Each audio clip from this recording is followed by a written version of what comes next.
Salut les amis douces et les amis doux, je viens en ce week-end du 8 mai vous parler bien évidemment de lecture. J'en suis à 57% de mon livre qui est donc... Pardon? Bon. Pour la joke, voilà, c'est, comment dire, j'ai des tics de langage, on s'en est aperçu, n'est-ce pas? Je dis souvent donc, du coup, en fait, ben, et tout ça, donc voilà, peut-être donc. Et avec mon mari, chaque fois que je réécoute, ben, les vidéos, je m'aperçois de ce tic-là. Et là, aujourd'hui, ben, en même temps, je sais pas si c'est le couronnement du roi Charles qui me fait rire aussi, et cetera. Parce que là, bon, vu comment il est habillé avec sa truc d'hermine, avec Camilla, bon, on a pensé à des petites choses. Du coup, ben, voilà, je digresse, hein, je digresse à fond, j'assume. Bien, revenons à nos moutons. C'était juste pour vous expliquer le fou rire. Merci de votre patience et de votre gentillesse. J'en suis à lire donc Meurtre et voilà, je ne sais plus cadrer. Meurtre et pépites de chocolat de Joanne Fluck, paru aux éditions Cherche Midi. Et ben, j'ai bien avancé ma lecture, j'en suis chapitre 21, soit la page 303 de ce livre. Et je me régale, ça fait le job, ça fait penser bien sûr à Agatha Raisin, ça fait penser au thé meurtrier d'Oxford aussi. Donc c'est une excellente lecture. Je vais me taper, promis, je me tape. Une fois que j'ai coupé, je me tape. Ensuite, vous devez vous demander quel est ce point d'interrogation. Hé hé, je ne me suis pas plantée. C'est en fait, comment vous expliquer? Séverine, de la chaîne Twitch Il est bien ce livre, nous propose une fois par mois, depuis le mois de février, une nuit du hasard. Ce qui fait que on a constitué une pile en fait de 10 livres, vu que bon, ben, le mois de février c'est le deuxième mois de l'année, et vu qu'on va jusqu'en décembre, ben, on n'a pas pu mettre les 12 mois.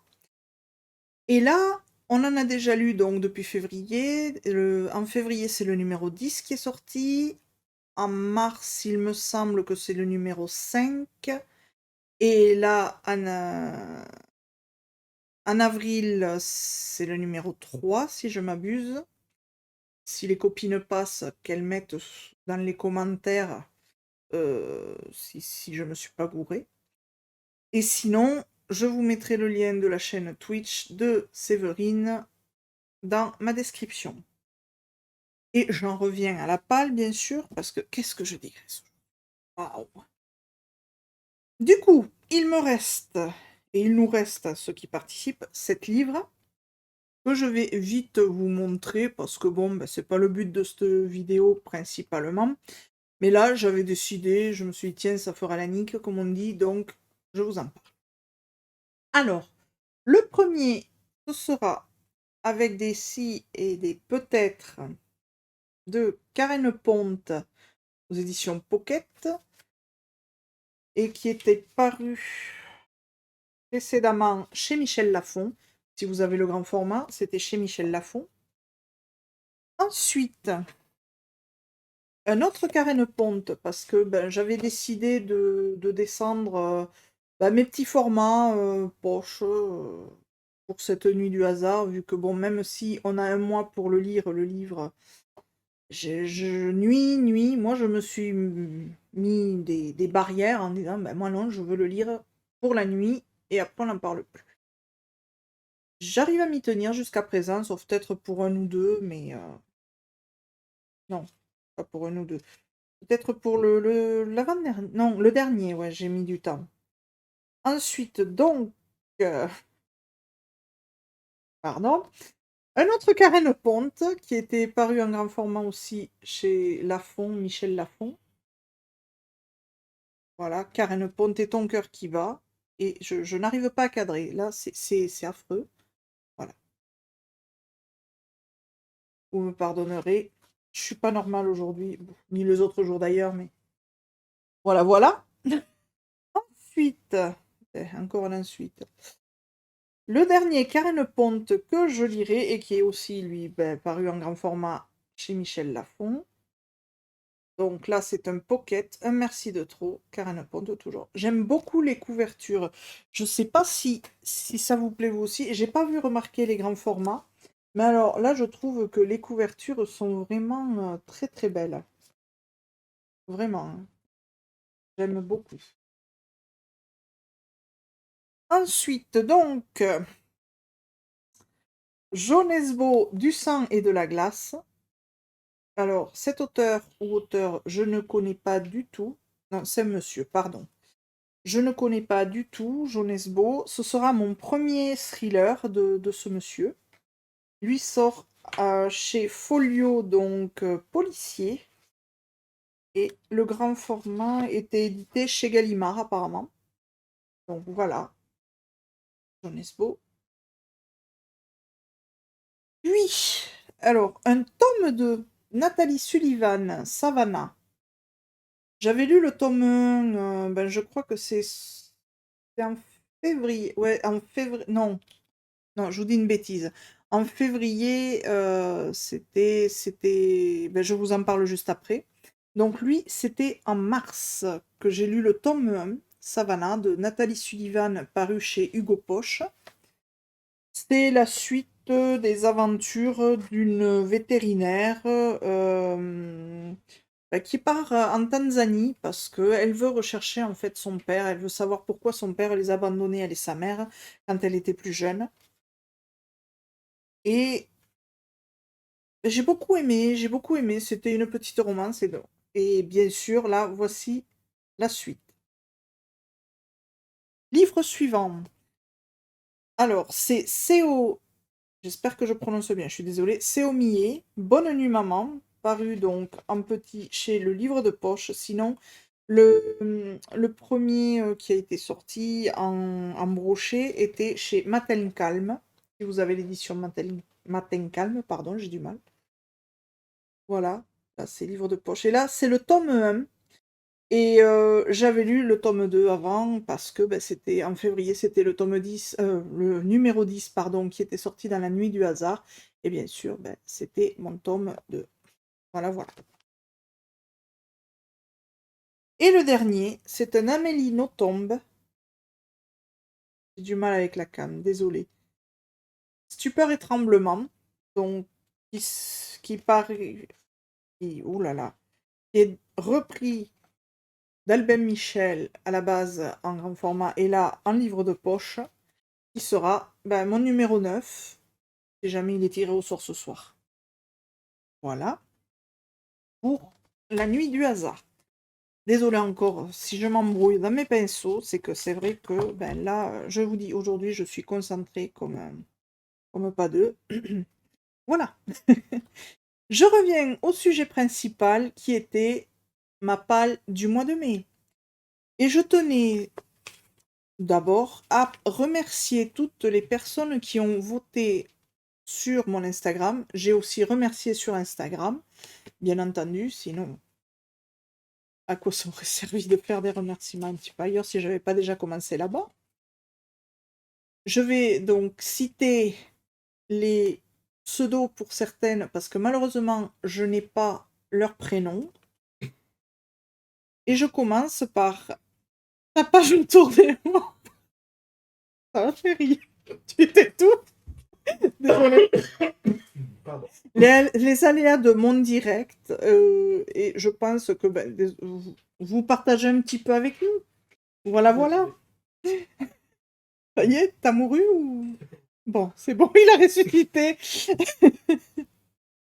Je reprends plus sérieusement. Ta page autour des mots, merci beaucoup. Ainsi que Mimi766. Et ensuite, bien sûr, je connais les personnes, donc je vais dire juste les prénoms, je ne dirai pas les pseudos, mais elles se reconnaîtront.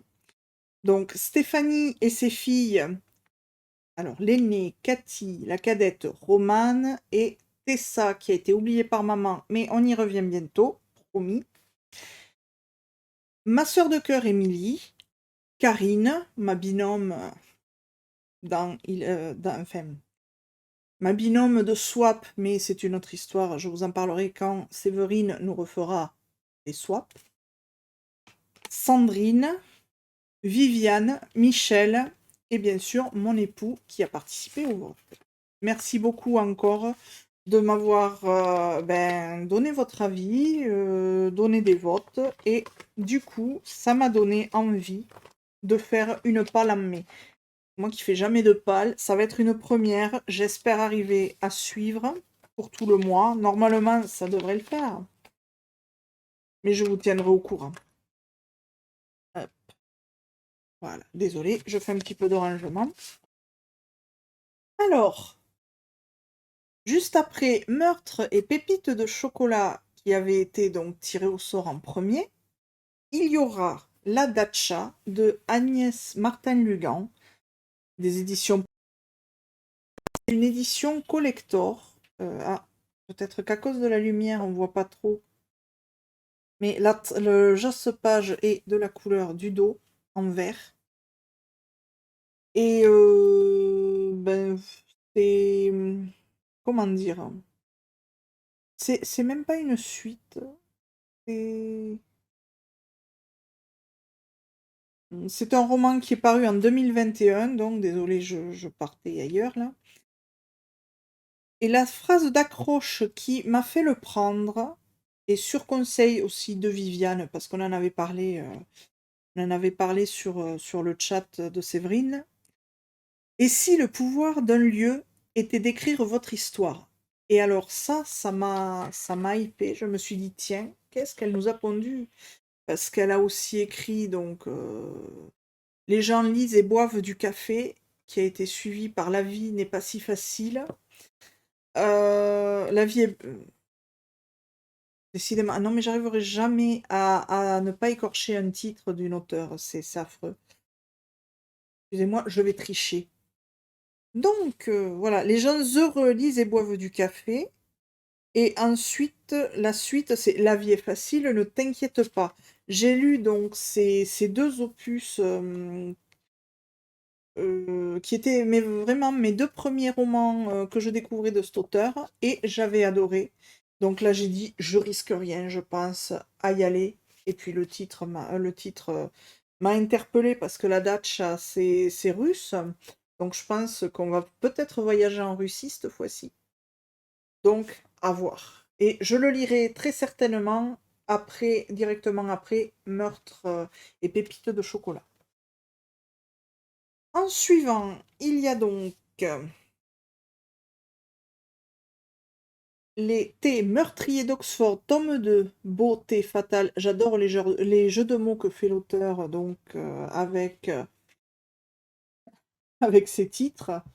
Et c'est de H.Y. et c'est paru chez City, les éditions City.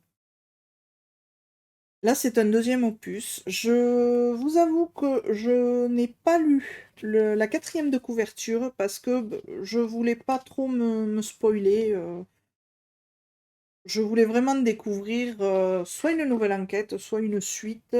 Mais si c'est comme les Agatha Raisin, si c'est comme les Joanna Fluke aussi, ça risque d'être une suite de la vie personnelle peut-être enfin aussi de la personnage principale d'ailleurs, et une nouvelle enquête. Donc il me tarde, on verra bien si je le lis après ou si je passe à autre chose, on verra. Puis, en suivant MC Beaton, Agatha Raisin, c'est le tome 23 et c'est publié chez Albin Michel. J'adore, franchement, j'adore, c'est toujours léger, ça me reconnecte avec la lecture quand j'ai des grosses pannes. Maintenant, je sais que j'ai d'autres auteurs aussi, du coup, qui pourront me reconnecter avec. Donc, je pense que je ferai une lecture assez rapidement aussi. Après, alors, le sujet qui fâche avec Stéphanie, j'espère que tu es dans le coin. Et j'espère que Tessa est aussi par là. Parce que voilà, t'as pas honte. Tu as oublié de citer ta fille qui voulait que je lise Les Mémoires d'un chat. Parce que le livre, je crois, ou la couverture lui avait plu. C'est paru donc chez Babel et c'est Hiro Arikawa qui a écrit donc ce livre. Alors, d'après les retours que j'en ai entendus, je vais devoir préparer ma boîte à mouchoirs. Bon, eh ben, on est content. Ce qui fait que je le caserai, je pense, entre des lectures un peu plus légères. Parce que c'est vrai que ben, s'il faut pleurer, voilà quoi. Et puis bon, ben, vous n'êtes pas sans savoir que j'ai perdu mon petit chat. Voilà, j'en parlerai plus tard. Mais Stéphanie, ça n'empêche pas que tu aurais dû citer Tessa. Ça, c'est pas bien. Tessa, tu vois, je t'ai rendu justice. Ensuite, une lecture, je sais pas comment la considérer parce que bah, déjà c'est Elena Ferrante qui l'a écrit. J'avais adoré L'Amie prodigieuse et là on la retrouve dans Poupée volée, publié donc là chez Folio et qui a été publié en grand format apparemment chez Gallimard. C'est une histoire en général qui est assez costaud aussi à lire. Et là, je vous avoue, j'ai vu le film qui est passé sur Netflix il y a quelque temps maintenant, et j'ai pas plus aimé que ça. Donc j'espère que le livre va changer la donne. Parce que, ben, là, bon, les acteurs, je sais pas si c'est les acteurs, si c'est l'histoire, je sais pas. Ce que je sais, c'est qu'à l'époque, quand j'avais vu, quand je l'avais trouvé, j'avais lu donc la quatrième de couverture. Et ça m'avait intéressée parce que ça parlait d'une gamine qui allait disparaître, etc. Et donc, je me suis dit, pourquoi pas le tenter. Je sais, j'ai redit donc. J'ai entendu le petit ricanement derrière, là-bas, de la personne qui ne passe pas devant la caméra. Elle, hein. Et pour finir, deux gros pavés. Alors, Cathy, et la fille de Stéphanie, la fille aînée, si je me trompe pas. Tu voulais que je lise Le temps des sorcières de Alix E. Harrow et qui a été publié donc là chez Le Rayon Imaginaire Le Rayon Imaginaire. En fait, c'est une collection qui a été créée. Ah, pour Hachette, pardon. C'est les éditions Hachette qui, dans leur collection Le Rayon Imaginaire. On l'a refait moins stressé. Je sais que tu veux avoir un avis dessus. Je le reprendrai, promis juré. Je m'étais arrêtée à la page 280 parce que ben, je trouvais que c'était quand même assez lent à se mettre en place. Ça me dérangeait un petit peu. Mais l'histoire est quand même pas mal. Après avoir recogité, lu d'autres avis aussi, je me suis dit, bon, tu vas le mettre de côté, tu le reprendras. Et puis là, c'est l'occasion qui fait le larron. Donc, dès que j'ai fini de le lire, je te tiens au courant, promis Cathy. Et le dernier, qui est un conseil de, alors, de la cadette de Cathy, bien sûr, qui est la cadette donc de Stéphanie, Romane, qui m'a conseillé, elle, de lire Les cendres sous les coquelicots de Karine. Alors, je m'excuse pour le nom de famille, si c'est Pitoki ou Pitoshi. Je dirais Pitoshi, mais c'est vrai que ayant des petites racines italiennes, ben le double C normalement ça se dit che, mais le CH ça se dit qui. Oui, désolé pour la leçon de phonétique. Donc on va rester à Karine Pitoshi, c'est ce que j'entends le plus souvent dire. Maintenant, si elle passe par là, je suis désolée si j'ai sabré ton nom, mais sache que je vais adorer ton roman, je pense, Karine. Et c'est publié aux éditions Charleston. Et c'est un conseil de Romane, la fille de Stéphanie. Donc j'essaierai de le lire, lui aussi, dans ce mois de mai. Bien. Alors, je vais demander à mon assistant, est-ce que j'ai oublié de parler de quelque chose? Bon, c'est parfait. Oui, parce que ça fait la deuxième ou troisième fois, enfin je ne sais plus combien que nous reprenons la vidéo. Donc là, je vous dis, tant pis pour mes langages, mes tics de langage et tout ça. Je la tiens, j'aime bien pour le moment, je reverrai au visionnage, mais ouf, je crois que j'ai réussi à faire ce que je voulais. Donc, encore, fallait finir sur une bonne note. Je vous souhaite un excellent week-end, profitez bien pour ceux et celles qui travailleront pas lundi, ben, de bien vous reposer, de bien lire, hein. De très très bonnes lectures, des gros bisous, et puis ciao les amis douces et les amis doux.